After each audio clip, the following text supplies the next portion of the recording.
Hello বন্ধুরা, কোন কোন দেশে পারমাণবিক তৈরি করা আছে এবং কয়টি তা জেনে নিন। পারমাণবিক অস্ত্র এখনো আছে এবং এগুলি এখনো একটি অবস্থিত ঝুঁকিতে আছে। পারমাণবিক 9টি দেশে আছে: মার্কিন রাষ্ট্র, রাশিয়া, চীন, যুক্তরাজ্য, ফ্রান্স, উত্তর কোরিয়া, ভারত, পাকিস্তান এবং ইসরায়েল। 9টি দেশের কাছে পারমাণবিক অস্ত্র রয়েছে। পারমাণবিক মজুদের সংখ্যা প্রায় 13,000, যদিও এই সংখ্যাটি শীতল যুদ্ধের সময়ের তুলনায় কম এবং যখন বিশ্বব্যাপী প্রায় 60,000 অস্ত্র। তবে এটি মানবতার জন্য যে মৌলিক হুমকির প্রতিনিধিত্ব করে তা পরিবর্তন করে। পারমাণবিক সজ্জিত সাবমেরিন ওয়ারহেড দ্বিতীয় বিশ্বযুদ্ধের সময় ফেলা সমস্ত বোমার ধ্বংসাত্মক শক্তির 7 গুণ বেশি, যার মধ্যে জাপানে ফেলা দুটি পারমাণবিক বোমা এবং মার্কিন যুক্তরাষ্ট্র সাধারণত সমুদ্রে 10টি সামরিক। দেরি না করে চলুন দেখা যাক কোন দেশে কতটি পারমাণবিক রয়েছে। 1 নম্বর, যুক্তরাষ্ট্র। মার্কিন অস্ত্রাগারে প্রায় 5,700 পারমাণবিক অস্ত্র রয়েছে, যার মধ্যে 1,746টি মোতায়েন করা হয়েছে এবং সরবরাহের জন্য প্রস্তুত। 2. রাশিয়ার অস্ত্রাগারে প্রায় 6,000-এরও বেশি, যার মধ্যে 1,584টি মোতায়েন করা হয়েছে।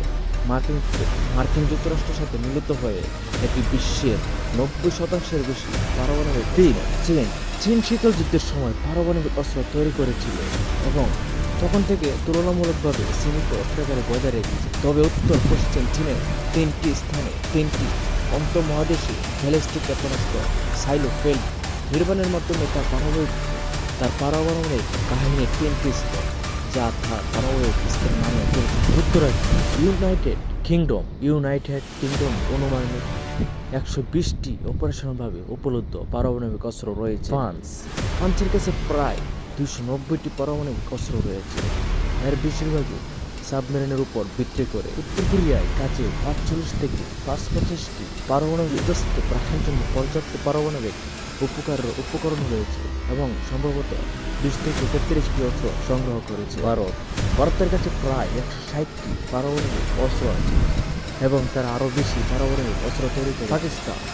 বিশেষজ্ঞরা বিশ্বাস করেন যে সাম্প্রতিক বছরগুলিতে পাকিস্তানে তার অস্ত্রাগারের সংখ্যা ক্রমাগতভাবে 170টিতে উন্নত করেছে এবং এখন আরও বেশি উৎপাদন করে।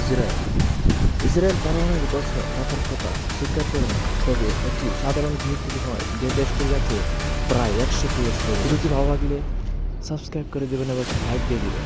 ধন্যবাদ।